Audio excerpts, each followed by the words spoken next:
De volta com o CBN Maceió e olha, em Joaquim Gomes, o município aqui da zona da Mata Alagoana, uma situação bastante inusitada, pitoresca, poderíamos dizer.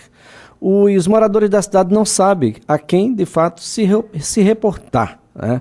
O problema é que a prefeitura tem 2 titulares, uma prefeitura que tem 2 prefeitos. A prefeita eleita, Ana Genilda, do PMDB, e o ex-prefeito Toninho Batista, do PSDB, que havia perdido o mandato por improbidade em abril de 2014. Alguém deve estar se perguntando, mas é possível a gente ter 2 prefeitos? Bom, será que Alagoas está criando mais uma nova moda? Sobre o assunto, nós vamos tirar aqui as nossas dúvidas com o jurista, o Dr. Fábio Medina Osório, é mestre em Direito Público, doutor em Direito Administrativo, presidente do Instituto Internacional de Estudos de Direito do Estado e autor de várias obras como Direito Administrativo Sancionador, Teoria da Improbidade Administrativa, Direito Sancionador no Sistema Financeiro Nacional, Improbidade Administrativa, Observações sobre a Lei 8.429 de 92, entre outros. Doutor Fábio, um bom dia. Bom dia, Elias Ferreira. Satisfação falar com você e seus ouvintes. Bom, Alagoas cria uma nova modalidade no direito administrativo? Olha, nós nunca nos deparamos com uma situação como essa. Efetivamente, não existe possibilidade de 2 pessoas ocuparem esse mesmo cargo simultaneamente. O que pode haver é o afastamento de um agente político e em seu lugar assume outro agente político que esteja habilitado para tanto e, portanto, é impossível cogitar de uma ocupação simultânea, especialmente um lugar de irradiação de poder político, como é o caso de uma prefeitura, por 2 prefeitos. Com certeza, essa hipótese ela não existe. Bom, mas na prática nós estamos tendo isso lá em Joaquim Gomes ou não, doutor? Olha, ao que me consta, há uma disputa política, não é, pelo cargo de chefe da prefeitura e uma guerra judicial em torno desses pleitos, né, com afastamento de um e com assunção no posto por outro. Mas, com certeza, é uma situação esdrúxula que o próprio Ministério Público pode, com alguma medida judicial, estancar e impedir, se houver efetivamente por eventuais contradições entre decisões proferidas na Justiça, a assunção simultânea de 2 prefeitos para o mesmo cargo, é algo insólito e eu posso lhe garantir que essa hipótese no ordenamento jurídico brasileiro ela não existe. Então, nesse sentido, seria assim, uma grande inovação do município alagoano. Seria uma nova invenção aí para entrar no livro Guinness aí dos recordes. Agora, para que a gente possa compreender, a Justiça então afasta um prefeito e, por consequência, ascende uma outra pessoa a essa condição. Vem o Poder Legislativo Municipal e diz, olha, o prefeito que foi afastado pela Justiça está novamente reconduzido ao cargo e aí nós temos uma situação onde temos 2 prefeitos. O que não é legal nessa relação, doutor? Então, o que não é legal, eventualmente, é a existência de um descumprimento de ordem judicial. Quando existe uma ordem judicial determinando o afastamento de um agente político do cargo, possivelmente no bojo de alguma ação de improbidade administrativa, que tem uma previsão para que se possa afastar cautelarmente o agente político quando houver o risco de uma perturbação à instrução processual, ou seja, que ele possa influir negativamente na coleta das provas. Essa decisão da Justiça ela é passível sempre de recurso perante os tribunais. Quer dizer, quando ela é proferida em primeira instância, vai ao Tribunal de Justiça, depois do Tribunal de Justiça tem outras instâncias, os chamados tribunais superiores, mas o que não é possível, eventualmente, é um órgão legislativo burlar uma decisão judicial desta magnitude. E, portanto, cabe, então, ao Ministério Público ou a qualquer outra entidade legitimada ajuizar uma reclamação por descumprimento dessa ordem judicial, enfim, uma medida questionando essa absurda incongruência, essa concomitância de exercício de um mesmo cargo por 2 pessoas em função do paradoxo criado a partir da decisão do Poder Legislativo. Os atos, então, desse gestor são nulos. É porque, na verdade, se existe um outro gestor, ele foi recolocado por uma decisão anômala, que não tem amparo, que traduz um desrespeito, um descumprimento à ordem judicial, obviamente isso cria um clima de insegurança jurídica absurda, porque não serão válidos os atos dele, os atos praticados. Então é impossível que o exercício do poder executivo ocorra simultaneamente por duas pessoas. Como se diz, né, o velho ditado popular, ninguém governa governador. Isso vale para os chefes do poder executivo. Então, como vai acontecer de existir um exercício simultâneo desse cargo tão importante, que é a chefia do poder executivo, por duas pessoas simultaneamente no mesmo cargo? Isso é impossível.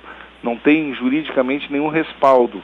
Obviamente, o que prevalece é a decisão judicial, pelo princípio da separação de poderes. E essa decisão ela tem que ser questionada pelos meios próprios, que estão previstos nos canais adequados, na própria legislação. E não simplesmente um outro poder buscar burlar a decisão judicial através de uma deliberação, ainda que sob o manto da alegada soberania.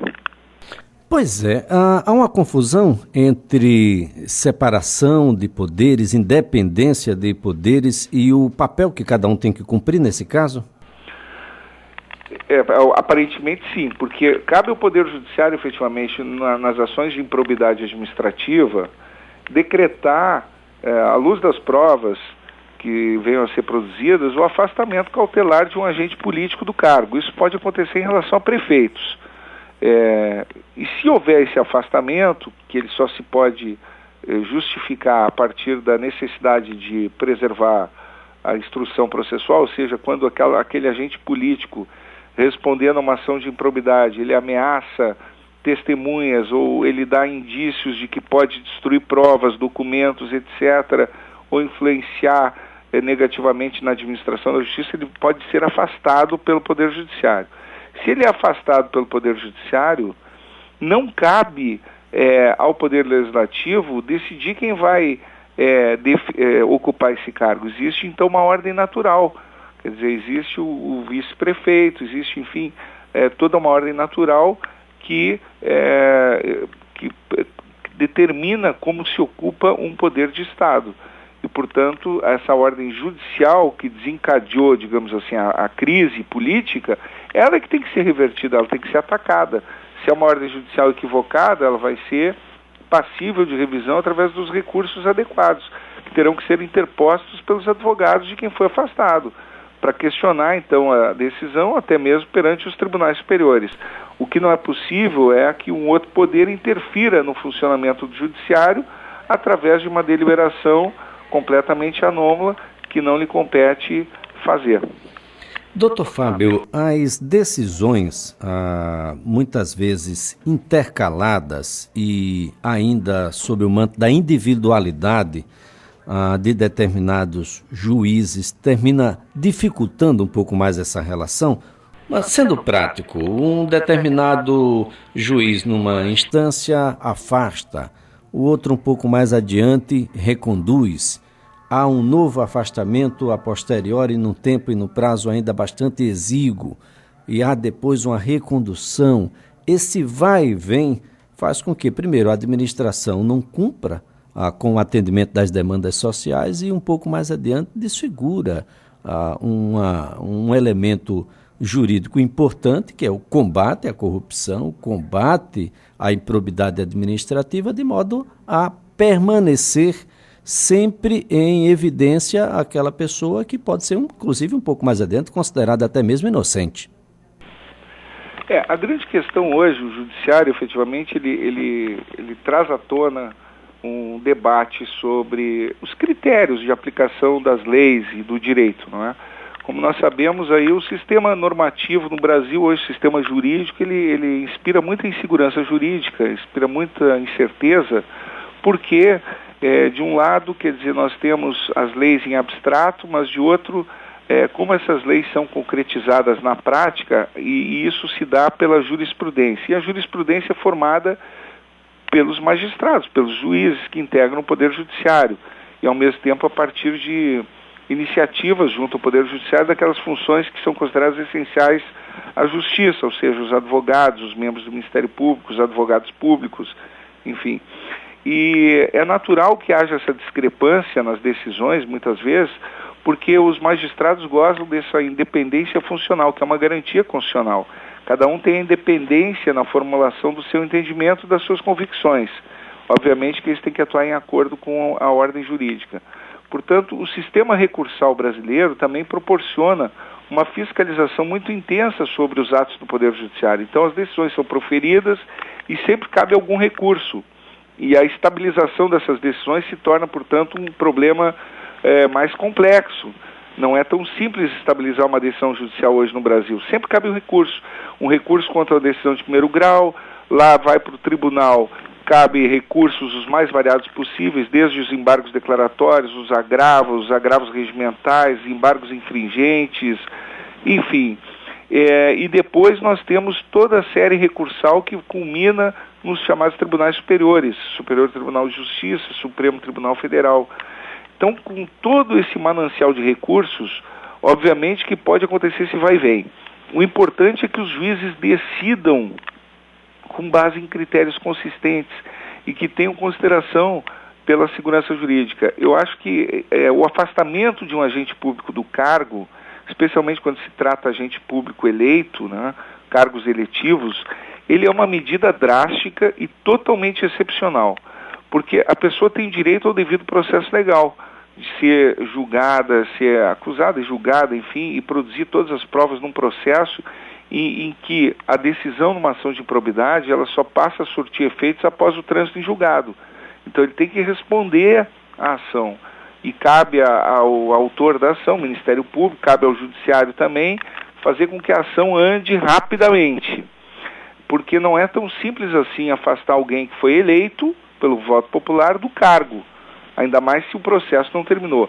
Mas a lei prevê a possibilidade desse afastamento em casos excepcionais, que é o que acontece quando a pessoa, estando no exercício do cargo e responder a uma ação de improbidade robusta, com provas já convincentes, já produzidas, e não vamos esquecer que essas ações de improbidade, elas são precedidas de investigações do Ministério Público, normalmente faz investigações que deveriam ser exaurientes, deveriam ser profundas.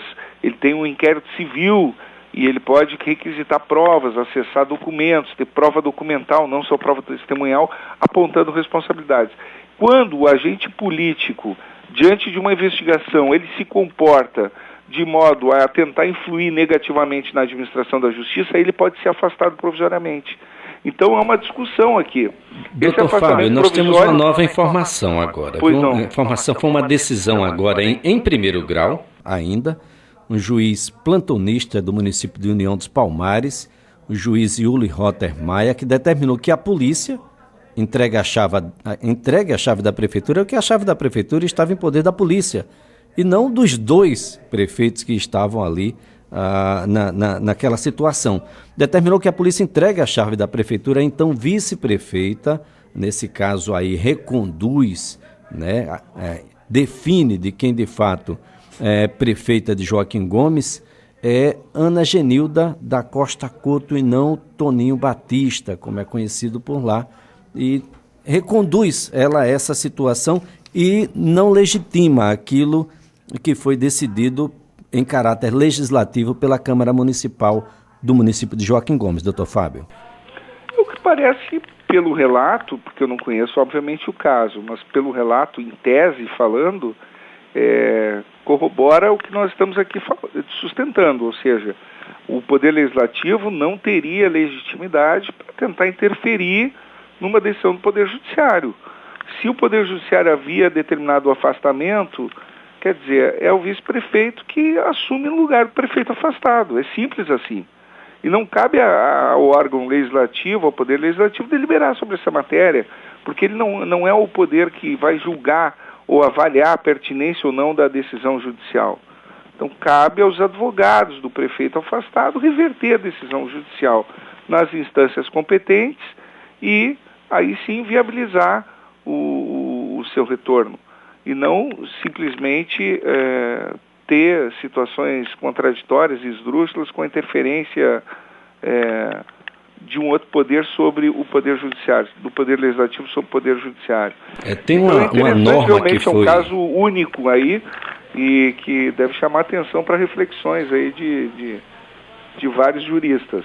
Tem uma norma que não é de hoje, mas que foi editada pela Assembleia Legislativa aqui do Estado de Alagoas, em que só é possível o Poder Judiciário investigar um parlamentar estadual aqui em Alagoas com a autorização dos demais parlamentares da Assembleia Legislativa Estadual. Esse é outro caso bastante interessante de ser discutido. Essa norma, eu posso lhe garantir que seria uma norma, se foi objeto de uma ação direta de inconstitucionalidade, deveria sê-lo, ela é uma norma que não teria validade, porque não cabe ao Poder Legislativo Estadual, ele não tem essa competência para obstaculizar o poder investigatório, o poder de direito de ação do Ministério Público, por exemplo, sobre parlamentares. Ele não tem esse poder. E não é uma norma republicana cá entre nós, quer dizer, ela busca criar um obstáculo que não tem amparo constitucional federal para exercício desse tipo de competência em nível estadual.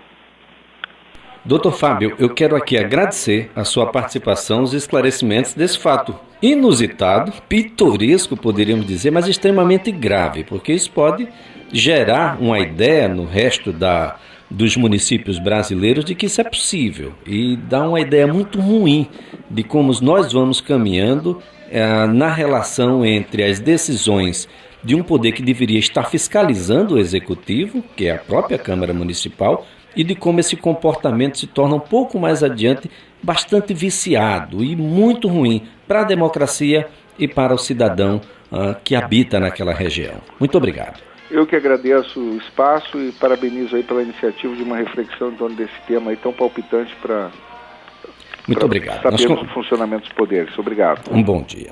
Olha, nós conversamos com o Dr. Fábio Medina Osório. Ele é especialista em probidade administrativa e medidas anticorrupção, mestre em Direito Público e doutor em Direito Administrativo, presidente do Instituto Internacional de Estudos de Direito do Estado, conversando aqui sobre essa disputa judicial no município de Joaquim Gomes. Ele que é autor de diversas obras como Direito Administrativo Sancionador, Teoria da Improbidade Administrativa, Direito Sancionador no Sistema Financeiro Nacional, Improbidade Administrativa, Observações sobre a Lei 8.429 e também Mercado de Capitais, Regime Sancionador.